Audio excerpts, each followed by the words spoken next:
Welcome to the Free Library of Philadelphia.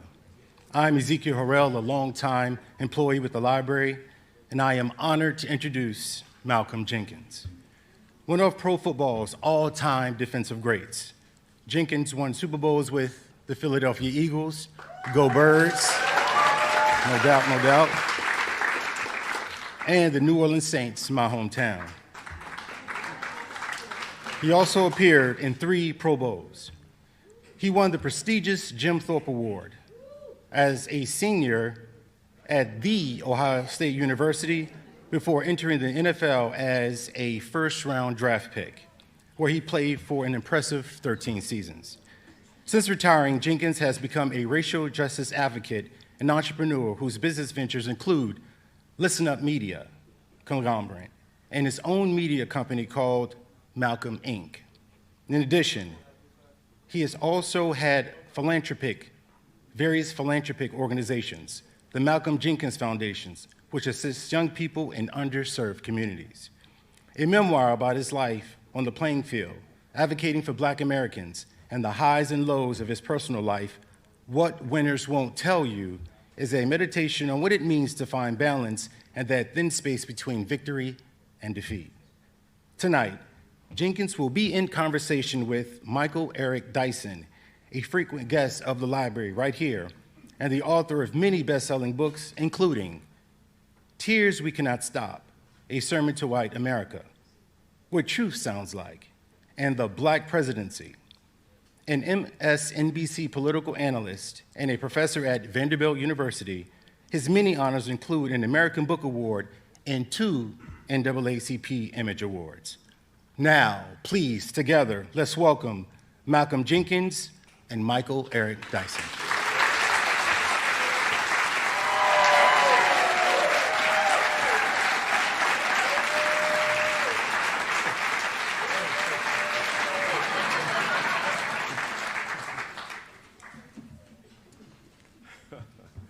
Wow, good to see y'all. Everybody good? What a wonderful opportunity it is to be here tonight to engage in some serious reflection, dialogue, and conversation with one of the greatest athletes this nation has ever seen.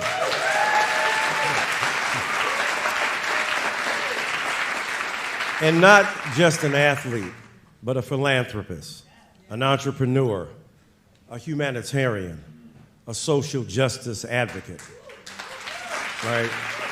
And a great brother. His very good-looking parents are here tonight. Stand up, please. I want them to stand up. So yeah.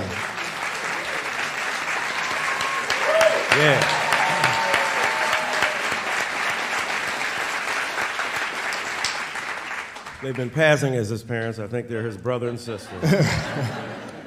So we're going to get started, but I got to tell Malcolm, I didn't even tell him this. I got 3 voicemails. It's only going to take a couple minutes, don't worry. It's 3 voicemails that I received that I want to play tonight to start us off. All right. If we can do that, okay? So y'all just play along, and we're going to play these voicemails, and we'll get started after that. I'll see what's on them. I didn't get a chance to listen to them. All right, so here we go. Here we are. All right, start it up. Here we go. Hey, Michael, it's Taylor Rooks. Hope you're doing well. A bit of a weird message here for you, but it has come to my attention that Malcolm Jenkins and his team are kind of impersonating you a bit. I was able to see his book cover, and it looks like they actually took your body and put Malcolm's face onto it. What? Certainly an egregious action. He's very clearly trying his best to look like you. So let me know if there's anything that I can do, but I certainly hope that you get this figured out. Okay? Thanks. Miss you. Hope you're doing amazing. Thank you. Yeah, keep me updated. I didn't know All right. that. Goodbye. All right. We got a couple more. Dr. Dyson, it's your friend Skip Bayless. Just talking. Just had a quick note for you. I got an advanced copy of the Malcolm Jenkins book. Looks terrific. Can't wait to read it. I'm sure he, of all people, would have a whole lot to say. But just a quick heads up. I don't really know how to say this, but I think they've used your body on the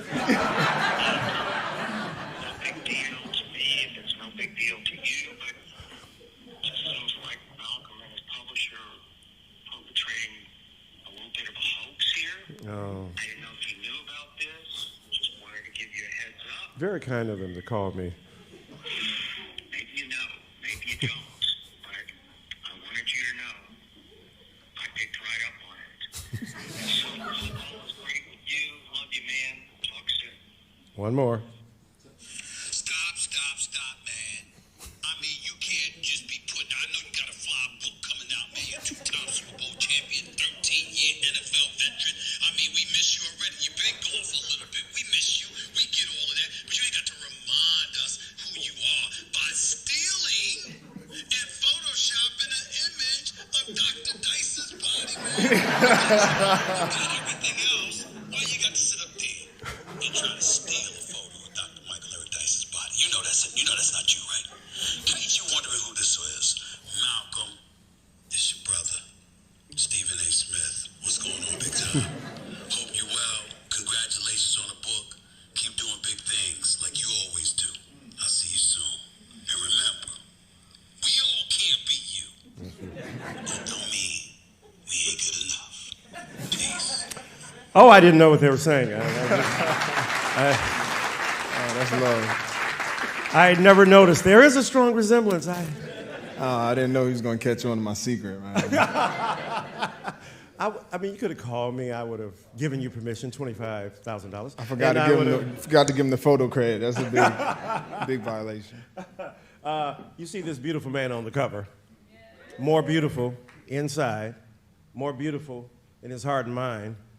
And I want to talk about, in 3 separate sections tonight, right? I want to talk about the professional. I want to speak about the political. And then we want to talk about the personal, right? You've all gotten a book when you gain entrance. It's a riveting book.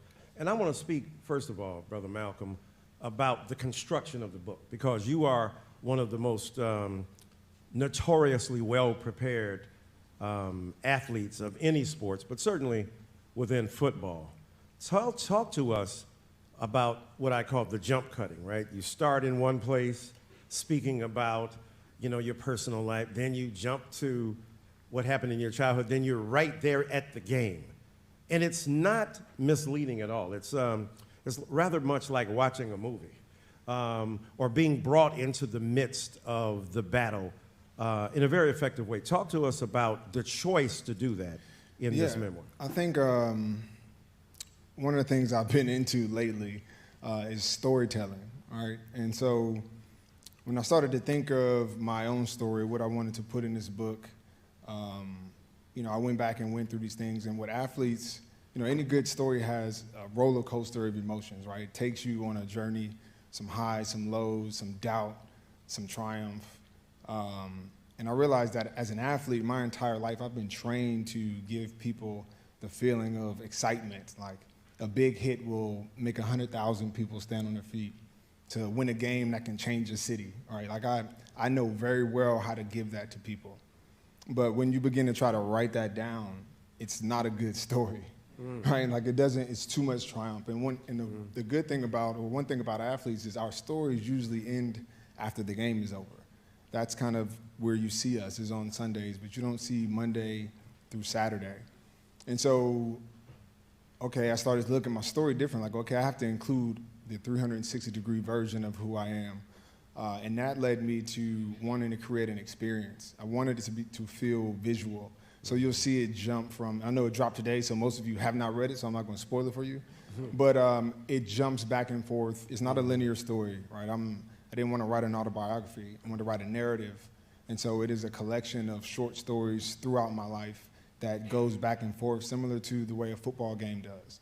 You'll feel that fast pace. You'll see the sudden changes in life, the way I had to react to things, the plays I may have given up, the failures I've had, and then the triumphs. And you realize that winning is not something that you arrive at. It's something that you continually do. You don't win after the game is over. You win because of the way you play life, the way that you go about it. And you really see me navigate that throughout this book. And hopefully, at the end, I wanted to tell a good story. And that's how I put the book together. Mm-hmm. That's a great story. Beautifully written, eloquent, lucid, and honest. I mean, sticking with the professional, you're obviously one of the most gifted athletes of your generation as a DB and a safety. And you talk openly and honestly about wanting to be a nickel because a dime was not available. Look, I work on these jokes. I mean, yeah, I bet hear some laughter out here. But no, I mean, I want you to explain to us, right, what the position is, because when I read this book, like, it's some of the clearest explanation for the layperson about what it is. You're making defense sexy, not simply by your Michael Eric Dyson body, but I mean, you're making it sexy in the sense that offense is the one. It's the quarterback. He's throwing the ball. Running back. He's running, right? The wide receiver. You're giving us detailed explanation in a very lucid fashion about disguising coverages, trying to trick Peyton Manning and Tom Brady and the like.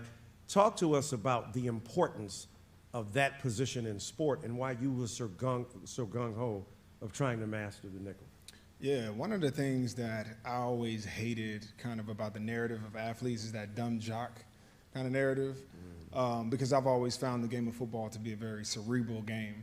But we only usually talk about the quarterbacks as the ones who have, you know, the smarts or the brains in the game. So I wanted to make sure that my story, when I start talking about football, was going to be one of a cerebral approach to the game, not about the rah-rah and acrobatic things, but more the mentality, because that's really what's going to translate to somebody who's not an athlete, who doesn't care about sports. They're going to want to know, well, you know, how did you navigate this situation? What were the stakes?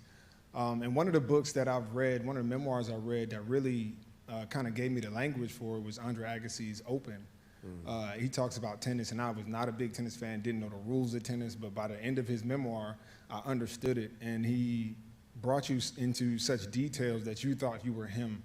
It wasn't about kind of the voyeuristic view of the match, because, you know, like football, I can't talk about a Super Bowl that everybody's already watched probably 10 times. It's like, how do I retell these stories in a way that you haven't experienced before? And so I bring you into my helmet, and that's everything from the split-second decisions that I have to make, the understanding, you know, how to play off of different players, or seeing things that you've already prepared for in a game, and how they transition with you over time. One of my favorite, you know, parts of the book, I even talk about knowing, like, how the game is really, life sometimes is not that hard, right? Just take the layups that it gives you. It's a chapter called Tips and Overthrows. And y'all remember we had DeMarco Murray and Miles Austin on the team back in the Chip Kelly days? Got rid of our favorite running back and got a Dallas Cowboy to come replace him. But that year we were going to play the Cowboys, and they gave us, Miles Austin and DeMarco, they give us the list of all of the Cowboys' signals, plays, everything. And so, they literally hold whole meetings, and so I'm taking the ones that I could use, but I'm thinking, you know, I get to the game, and there's no way that they're going to use these same signals. They know we got their star running back. There's no way. And lo and behold, the first quarter, Tony Romo's giving all the signals, doing all the ones, and he pulls up and does one that I recognize is the discount double check. Right. That means that, okay, the tight end that I'm covering is going to do this flat, and they're going to throw the screen. It's 100% of the time. He did the discount double check, and I kind of look around it like everybody saw it, okay. And the ball snapped, and I too eagerly jump I'm like, he's about to throw it right to me, and he sees me, and he pumps. In his hesitation, Jordan Hicks, the linebacker, hits him, falls, and he breaks his collarbone. And so when you're like, the chain reactions to just knowing something like that, just a small bit of information, how it impacts the entire game, that's kind of how I like to talk about football. And so you'll see those kind of moments in this book where it's not really about, you know, the play in and of itself. It's about those minute details that make the difference. And the hard part that was different than Andre Agassi's book is tennis is one-on-one, right? You really only describing yourself, but football is a team sport where you're aware of everyone at all times, the offense, that's your opponent, but also your teammates, the sideline. You're somewhat aware of the vibrations of the fans. And that's really how life is, right? You're walking through carrying this responsibility for many people, whether it's your family, your community, your kids. You're aware of what's happening in the world around you. We all experience that. And I try to write it from that narrative. Mm-hmm. Well, it's very effective. And I must say, refreshingly and also remarkably honest, right? Because you talk about how with one particular team that they put out the statistics of the guy that they chose over you, and you talk about how you failed to meet the measure of his excellence at every turn, but then it drove you to try to master your game. You didn't take it as bitterness. You didn't take it as personal. Think about Jordan, and I took it personal.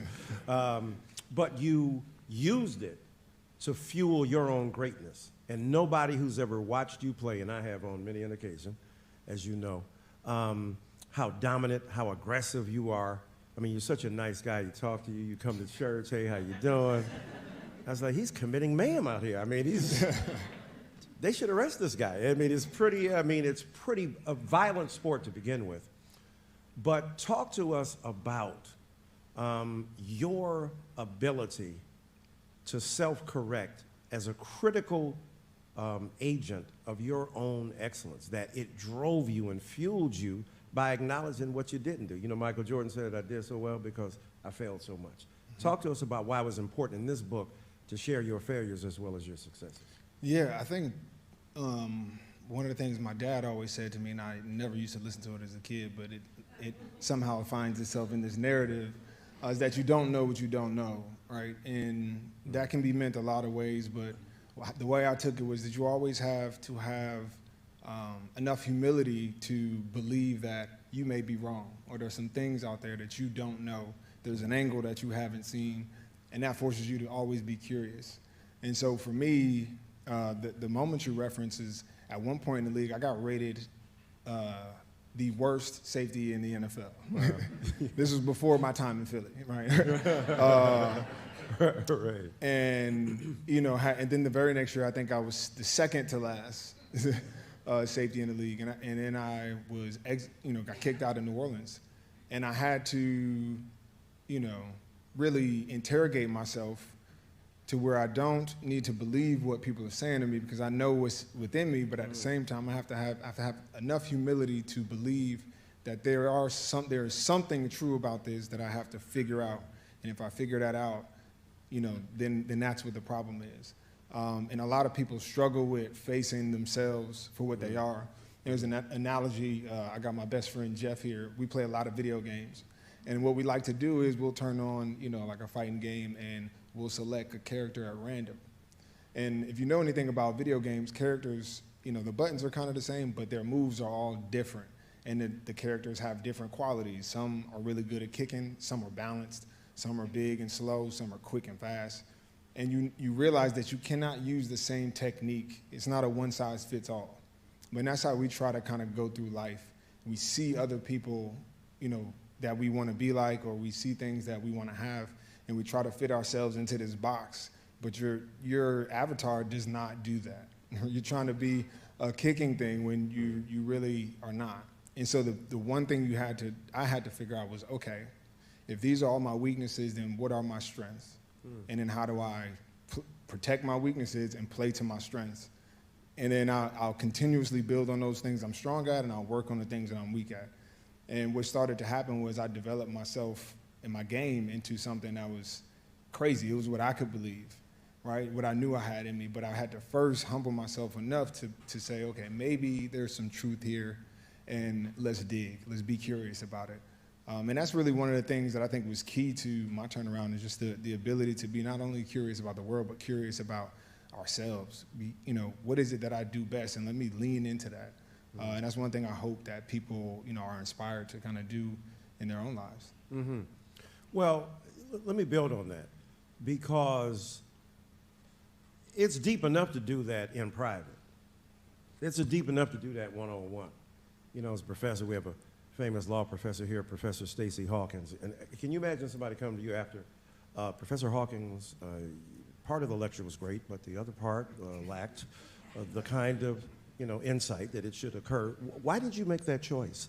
Like, can you imagine, right? They're literally asking you after a game, when you're at the height of emotion, first of all, why you did what you did, but to assess you in public and to hold you to account. That's a whole nother level. People experience a little bit on Facebook and social media, but athletics have been doing that for decades. Mm-hmm. What does that feel like to be, like, you talk in the book about Deion Sanders. Yeah. You know, your idol. Yeah. But he's crapping on you at a certain level, right? I mean, you can get him back now. And I can't. He's killing it. I'm like, I'm more proud of Deion now as a coach than I actually was as a player. He's doing great things. Right. But he is. Let's give him he is. And he's making money on them sunglasses. For sure. He's always about his business. Don't get it Must be twisted. the money. Okay. So, but here's the thing. But to be held to account in public, I just want to underscore that, right? Where the world is hearing your good, the bad, the ugly, the faults, the virtues, and the like. Talk to us about what it means to be held to an account in public by a standard that is evoked by people who judge you, and how that is different from a kind of private consideration of what your failures are, and what that does to kind of spur you on. Yeah, I've always been one to respond better to adversity than to praise. So sometimes I'll create, chaos just to have something to go against, right? So for me, it's always fear. And it's the first chapter of the book.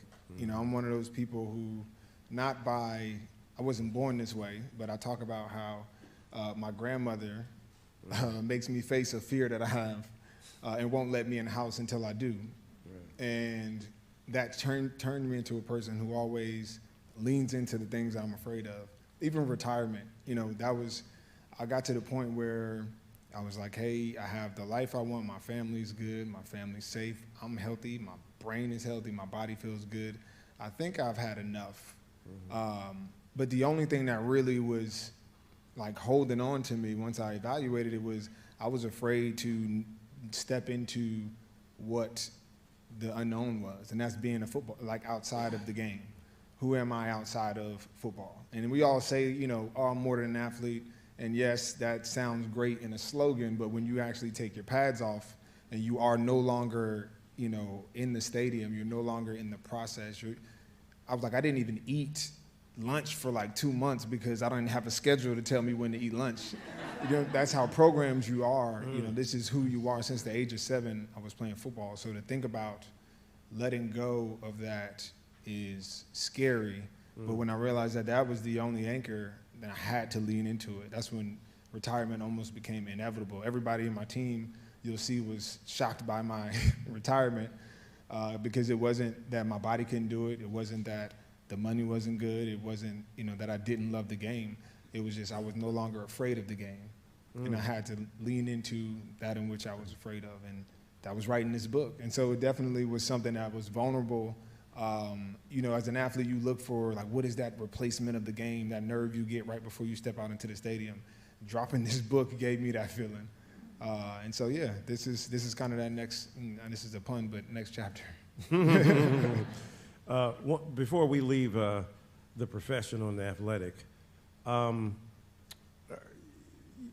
as a defensive player, I mean, you're marked in many ways, but you have the distinction of being the only one to beat both Tom Brady and Peyton Manning. What the hell did he mean by Omaha? I just want to know, like, Omaha! Omaha! Right. It means nothing at all. Yeah, right. He's trying to throw you off, right? Yeah, it's just distracting. Then once the fans start getting onto it, now he's got Omaha Productions, and there's a whole business now. But you break that down in the book beautifully. You talk about yellow. You talk about all the things. Look, whether this is serious. We're trying to psych them out. They're trying to psych us out. He's but you did talk about how Peyton Manning is at the line of scrimmage, like changing the game right there. That's a level of genius. I learned a lot from a little. You'll see that in the game. I'm not somebody who asks for a lot of help, but if I hear something, I'm going to evaluate it all the way. So I would spend time talking with Drew Brees and just picking his brain in practice about, hey, what do you see? What do you look at? And that came to bite him in the butt when I became his opponent, and I knew that yellow 80 doesn't mean anything at all. It means don't snap the ball. When he's ready for the ball, he'll say ready, ready. Or Drew Brees will not snap the ball until he licks his hand 3 times, right. Which post-COVID is disgusting. But in a football game, You know, it's like that minute of a thing. And so I learned a lot, you know, from that, and I try to bring the reader into that kind of knowledge, like that nuance of the game, where it's less about the plays and this person ran a slant, but it's more about the feel of the game. You know, how can I make you feel like a player who's in the zone or in the flow? And the later I got in my career, the more I found myself in that, just by being present. I remember my teammate, Roman Harper, when I was young, and I talk about him in the book. Mm-hmm. He once told me, he read a run play. He was a strong safety, and he used to play the run so well. And I'm like, how do you know the difference between a run and a pass? Like, what are you looking at? He was like, I don't know, it's a feel. I'm like, what do you mean? He's like, the run sounds different. I'm like, sounds different? What are you talking about? And he's like, it's just a feel. And it wasn't until like year 7 or 8 that I understood what he meant. He was playing football with not just his eyes, and he's playing football with all of his senses, right? So it's like, what does it feel like in a run? That's something I never considered. What a run sounds like versus a pass were things I never really considered. And so you start to just experience what you are doing more deeply. You understand it to your core at that point. And that's what that flow is where you're so present in the moment that the crowd is just a vibration. Like, your opponent is really a pawn because you've seen this already. You know what this is. You know what this feels like. You play with all of your senses. You know, that's a hard feeling to replicate, but I try to write that in this. I try to at least, you know, give you that feel as I write. No, it's remarkable. I mean, I'm a football fan. You know, our friend Dr. James Peterson over here, an Eagles fan. I'm in Tennessee now with the Titans. Look at the silence of these Eagles people. Look at so enthused. Very rude. I mean, but when you think about the stances you took as we transition to the political, you took some stands, but you didn't just take public stands. You did research. You did background analysis. You went and spoke to Commissioner Ross, right, of the police department. Why is it important for a famous athlete like you, with an extraordinary platform that people love because you're apolitical, because they don't really know what you think, the risk that you took to publicly state your identification with black people? After you talk in the book about, I'm not giving too much away here, you talk in the book about Alton Sterling and Philando Castile. I mean, that moved a lot of us. That's why I wrote my book, Tears We Cannot Stop. I just finished my book on Obama, but I had to write that because of that. And that inspired you to really get involved and talk about, these are my people. Talk to us about the difficult negotiation as a famous athlete, as a famous black athlete, who identifies with his community and makes that a priority. Yeah, there was really no negotiation. I mean, for me, a lesson that I got really early from my dad was, you know, he'd say, when we got old enough, he'd make us go outside and clean up trash, any trash that was in front of the house. So we'd pause the video game, go outside, clean the trash, go back, play the video game. He'll come back in, you're not done yet. I'm like, what do you mean we're not done yet? We cleaned the whole house. He's like, he would make us clean 2 houses that way and 2 houses that way. And this idea that you're responsible for your home, right? You're responsible for your community. Mm-hmm. And one of the things for me, everywhere that I played, I considered home. And so, you know, when it comes to fighting for your people or seeing those things, it was just like, okay, I had enough. Like, this is too much. What can I do? How do I take inventory of the things I have at my own disposal to do something? I'm like, okay, I don't really know what that looks like. And that's where kind of that you don't know what you don't know thing starts, right? Where I start analyzing it. Let's work our way backwards. Okay, there's one thing that athletes can do. We can bring people together, right? People from all races, we do that every weekend. Cool. How do I get the community who needs to be heard, you know, in front of the people who make the decisions? That's where we fit in as athletes. And we started with just a meeting with some players, some community members, and the former Commissioner Ross. And then we realized, okay, well, this is not the only solution. And we just keep pulling on that thread all the way until, we realize we create an organization of athletes now that grew from just 12 to a dozen other professional sports that are now activating in their cities, doing work, everything from writing op-eds to doing community forums to full-on lobbying. Those type of things had never been accomplished before, never been built. It was something I never even thought I could do, but it just started with a responsibility, a sense of responsibility for my home and the curiosity to try to figure it out. Mm-hmm. Well, your sport is notoriously conservative. Yeah. With they don't call them owners anymore, what do they call them? Governors. Right?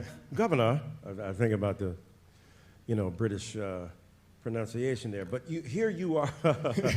Clearly, I watched that movie myself, and you didn't see it. But as a very conservative group, they're not the NBA.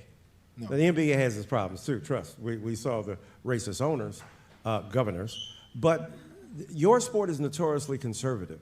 So it's not that I want to push back on you. Your own particular valor and courage notwithstanding, you talk about truth, courage, and love, right?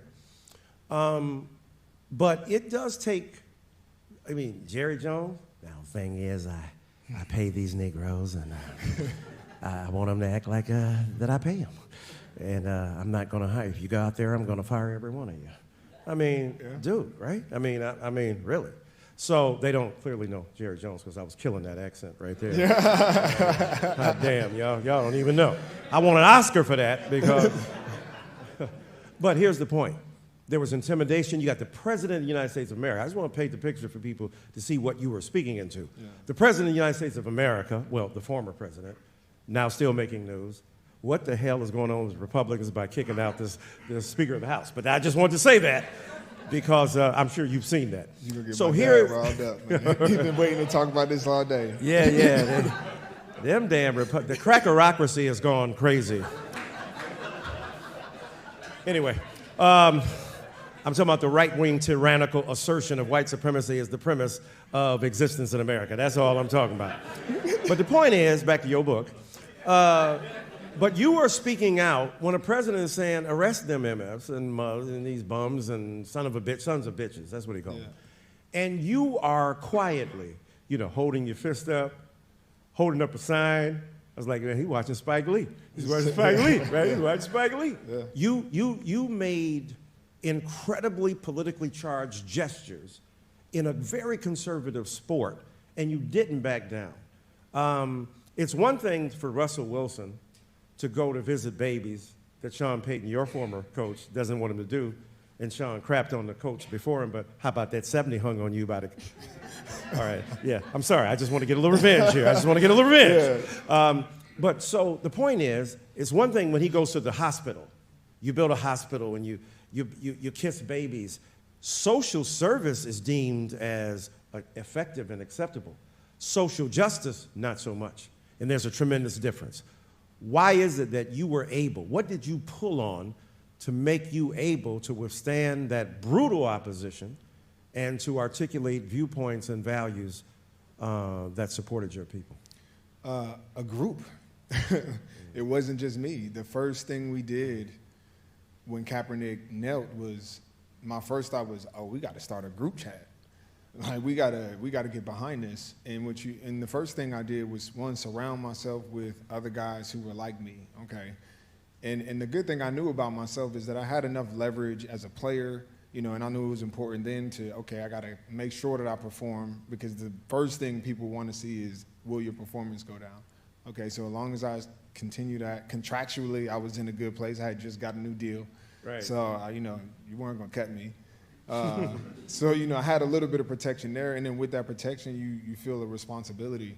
And when you attach that to guys who were in that same position around the league, the Devin McCourtys of the league, you had the 49ers, you had the guys down in Miami, Michael Thomas and Kenny Stills, guys all over the league. It's like, okay, collectively, you can't wipe us all out. That is clearly collusion, right? But we know that they can get you one at a time. So the idea is, okay, as a collective, let's start a group. when we start a group, we can, one, share our platforms. We can, if I can get some people together, imagine how many, we can all get together. And then we realized that politically, after going to DC and trying to, talk to politicians, we realized that shit doesn't happen up there. So we came back to the drawing board and realized that, most of the majority of our effectiveness and policies are on a local level. And we are heroes in our local markets. Okay, great. Let's create an organization that immobilizes players in their market, where they can be most effective, where they can affect everything from community building all the way to policing. And so it very much, for us, was just like strategy. It's the same, we just applied the same, or I applied the same concepts that I knew in football. I was like, all right, I'm not gonna try to tackle Marshawn Lynch by myself. Right. We gotta all figure out a way to corral this guy. And for other guys, so when you talk about like, how do we stand up against those guys, it wasn't me by myself, it's Anquan Bolden, who I had to look at, when he retired. And my role was hard because I became the one who had to speak the most. Mm-hmm. Right? Anquan Bolden retired to do the work full time. Right. He joined it because his cousin was murdered by a cop. And he went to fight that and got justice for his cousin. He retired to do that work full time. Mm-hmm. I was still playing. And so, I talk about in the book, when you get to that point, when you have your collective, you have your base to stand on, and now you can stand up, you better believe there's gonna be resistance, and that's where poise comes in. And that's that critical moment in the game where everything's tense, it's on the line. The crowd has the ability to feel that tension and to crack in those circumstances, but the player has to be poised enough to block all of that out. Mm-hmm. And that's how we really, that's really what leadership turns into. And so when you see me kind of stand up in these certain situations in the book as we negotiate with the Jerry Joneses of the world and the NFL, it's really that collective that I fell on. And honestly, it was a little bit of stupidity too, because now that it's the ignorant bliss, because now that I'm outside of the game, I'm like, wow, I'm trying to watch regular TV and it's football on 4 nights a week. And it's like, you realize how much our country is like surrounded and engulfed in this game, how much we balance our schedules to this sport. And I realized like, wow, we were up against that. Like, you don't really understand it, or to even realize that I was center stage of that same vehicle is kind of mind blowing now being on this side of it. But being in it, I think I leaned heavily on, the guys that I was working with. Mm-hmm. Typical humility. Typical humility, because he was a leader. He articulated values and visions and virtues that were critical, that people surrounded as a result of what his speech made a way, right? And functioned as a clearinghouse for ideals that were critical, and others who were not as articulate and who were not as experienced in making these kinds of arguments. But what I will say, and it's not humility, it's like I really understood my role. I was playing full-time football. I am not a politician. Mm-hmm. So if I'm speaking on these things, I'm getting that information from a team of people, right, that are helping me do this research. Right. And I leaned heavily on the people who were doing that work. So Keir Bradford Gray is in the building. She's somebody who I met, was a chief public defender, and I was able to bring Roger Goodell and Jeffrey Lurie to her office to explain to them firsthand what's happening. Right. And so it's not really even about the things so I'm in the meeting too, learning just like them. I'm taking notes so that when I do get to my locker and I can speak on stories, and because statistics don't move anybody.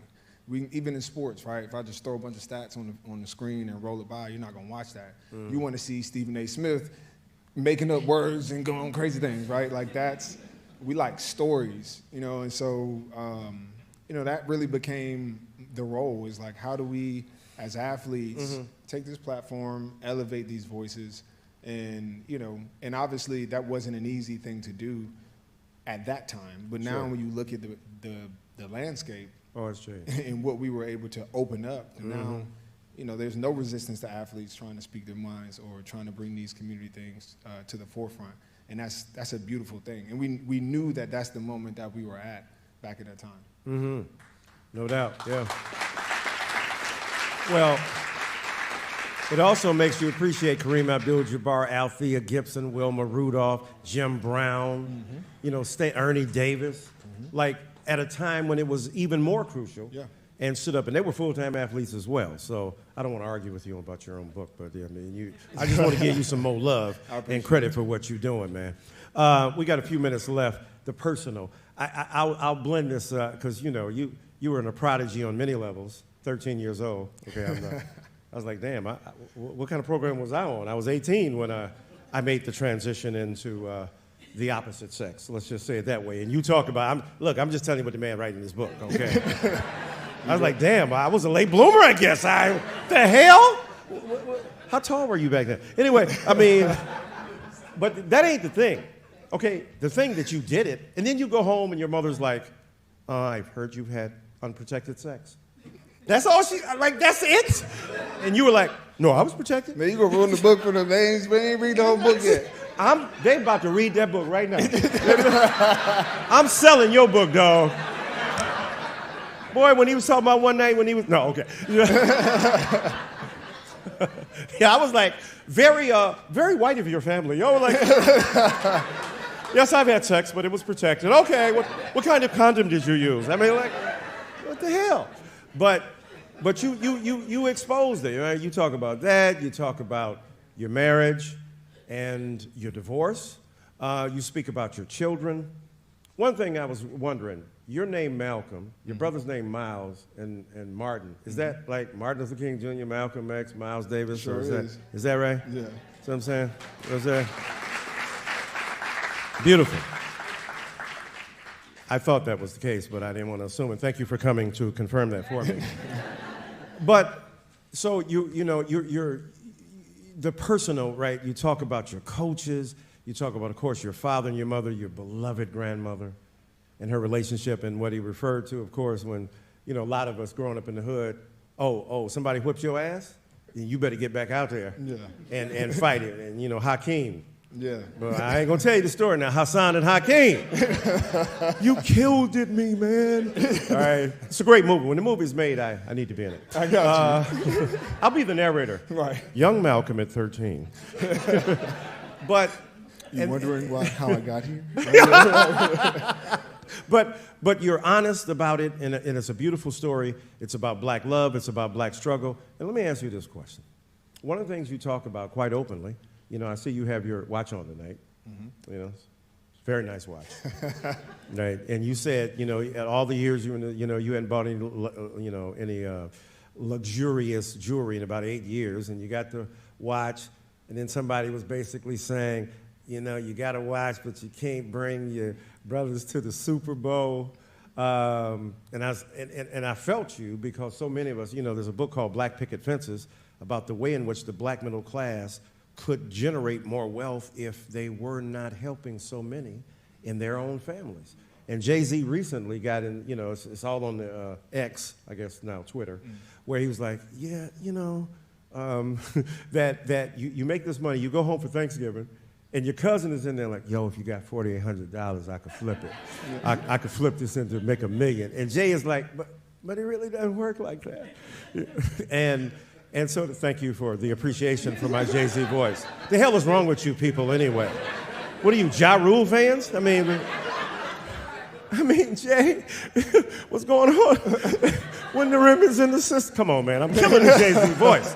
So, but you're honest about that. And the demand on you, speak to us about the demand as a successful black person that doesn't walk into a room by yourself. Yeah, I think, one of the things that happens when you go from collegiate sports to professional is you go from a world where you're dependent on everyone to then flipping everything to the world becomes dependent on you, and you're probably 21 years old, right? And because now you are even if you're not necessarily monetarily the golden ticket, it's you begin to live a life that you automatically want to take people with you. Like, you don't come alone. When I talk about going to Africa for the first time, and I'm like, I've always wanted to go to the motherland. I brought my brothers with me, and I felt like great that I could give them that experience. But the first thing I thought was, wow, like, I wish the rest of my family could see this. And because there's this break in experience, you're going on this, whirlwind of travel, of experience. You're eating different food. You're living this life, especially nowadays, that looks great through a screen or on TV. And so if you live that life, there's pressure if you go to live that life kind of without the people you grew up with or your family. There's this, I don't call it survivor's guilt, but it's a survivor's anxiety.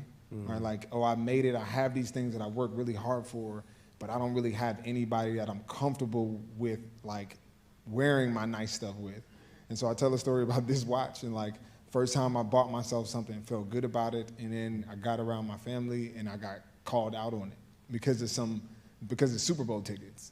And it's like, nobody's in that seat. You're the only one, right? If you're first generational wealth, you're first generational college educated, like, you are the pioneer for your family in this new direction, and they're behind you, but you only see the challenges of like keeping it afloat, of, what's, going to end. I talk about how you could be broke with $5 million in the bank, and I had to figure out, I learned that the hard way, like, oh, hold on, if I stop playing today, you mean all of this money is gone when I'm 35?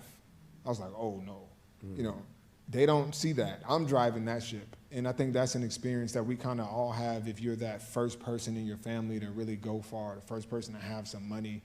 You know what it took, and that's why one of the things we're switching is with my foundation is like this idea of financial literacy.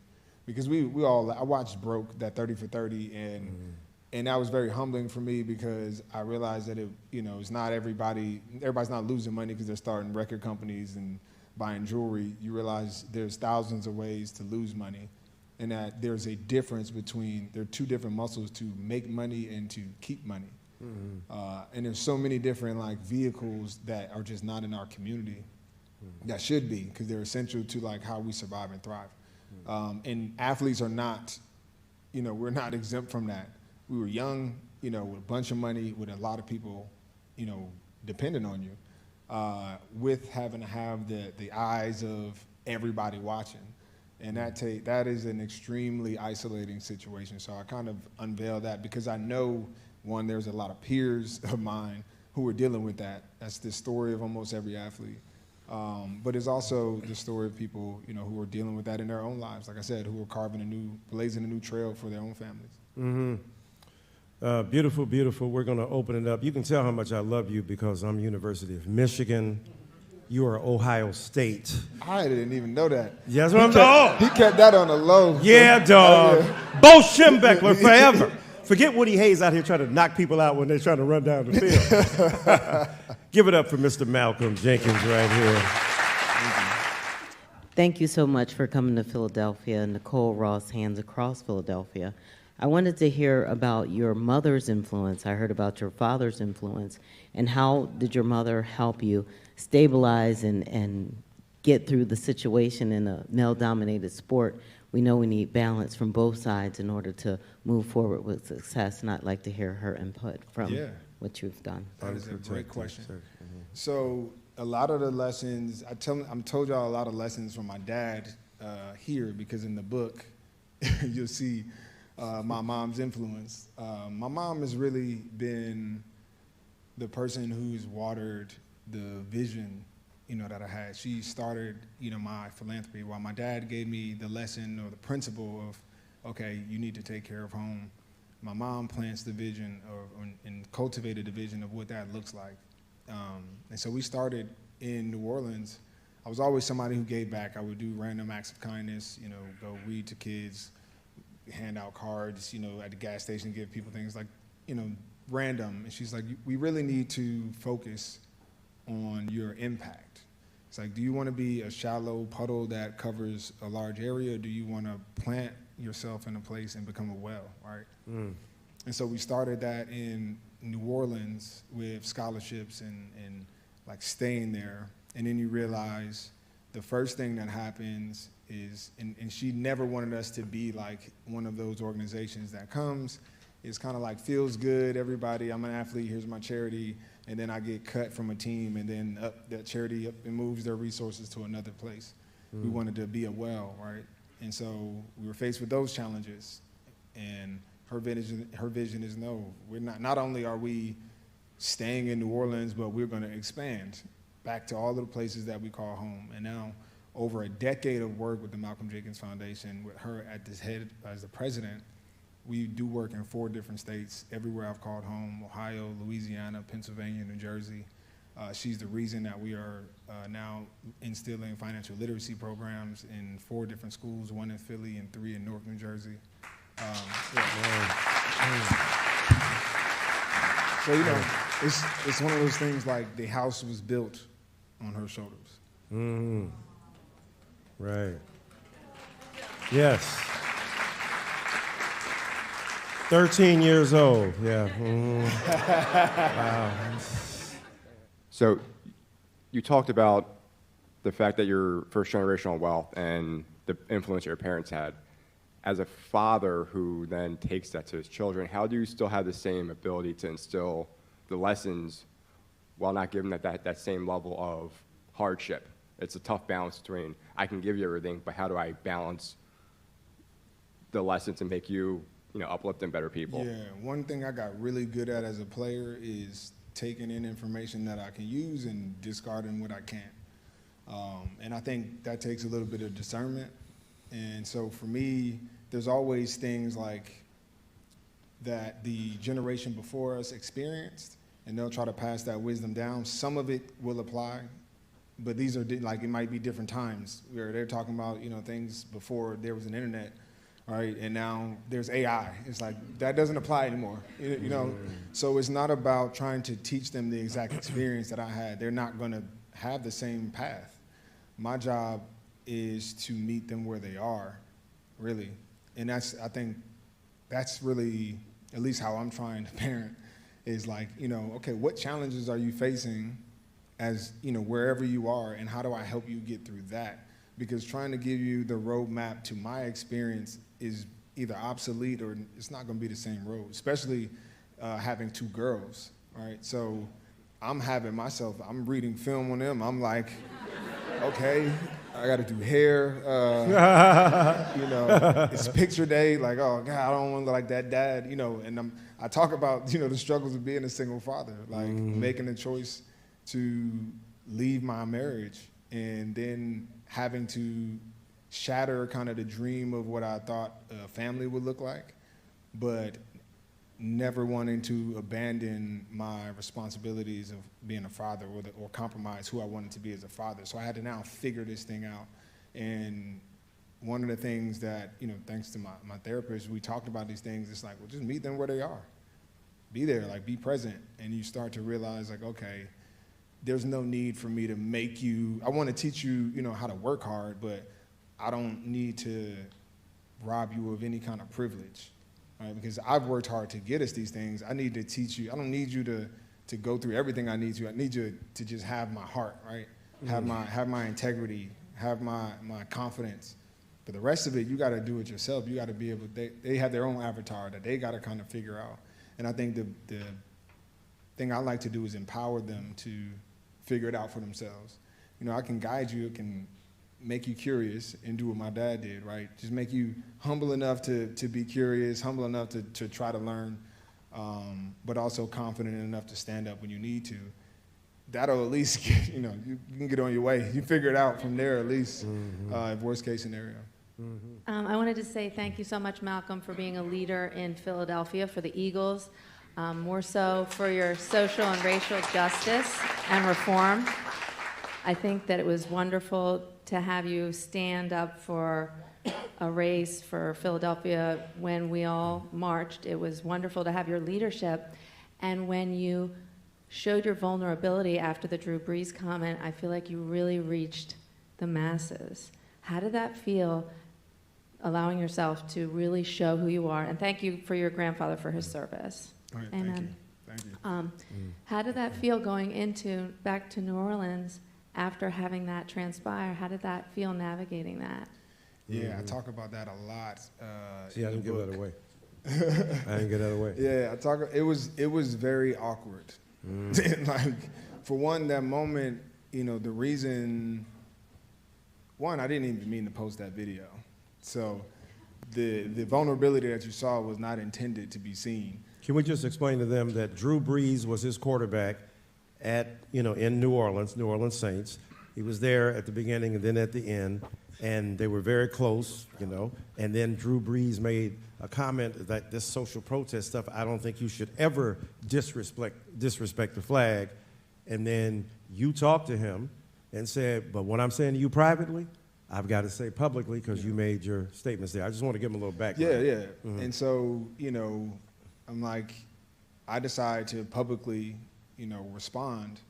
And so there's a fracture in that relationship. I felt like obviously I was hurt, but it was in 2020.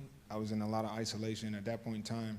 I also was very frustrated with what was happening politically, even within football. Not that there was a jealousy, but I almost felt like we had gotten checkmated when Roger Goodell so quickly came out and said Black Lives Matter, and then it was like, aha, that's off the table, right? They gave to you, they responded because now you had newer voices, younger voices who weren't as seasoned as we were come in. So now that platform is gone, and I'm sitting back and I'm looking at like, okay, how am I most effective here? My family's,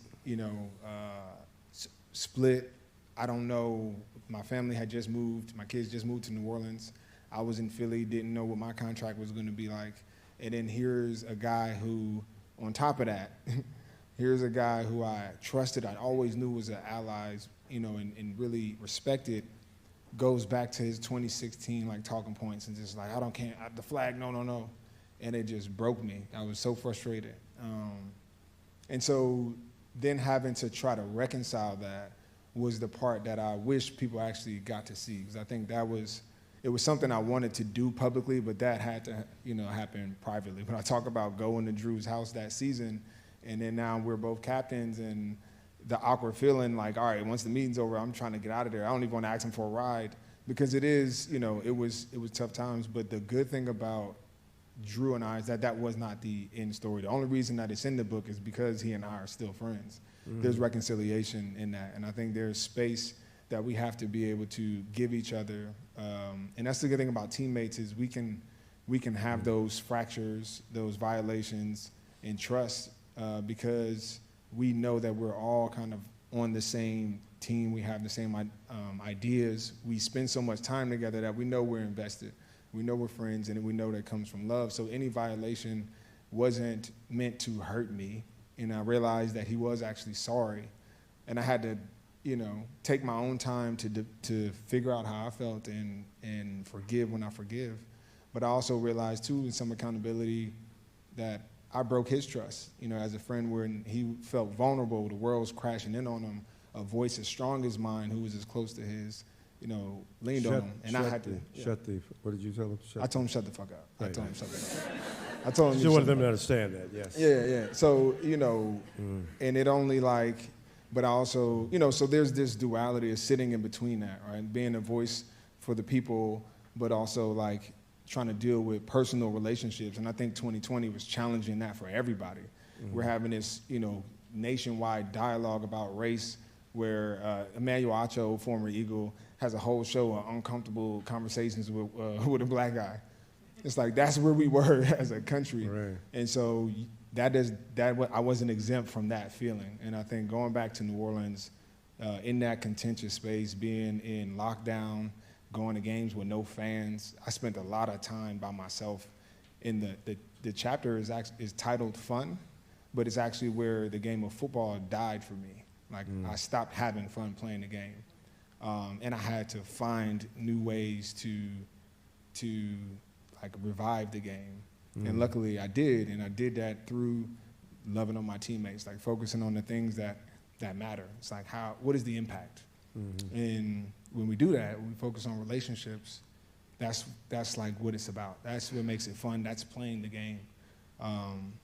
And so that's how I navigated that, by just getting back to being or leading with love, being open, and being grateful. Yeah, that's very powerful. The book is amazing. he talks about, you know, your friend who saved you from a gang, though you joined one later, you're a Q now. I had that's a thread there. Yes, that religion of O-Dog. But let's celebrate the athletic genius, the entrepreneurial spirit, the incredible commitment to humanity, the enormous humility, and the ability to be honest and self-giving to us. Please read the book. It's a remarkable document. Mr. Malcolm Jenkins.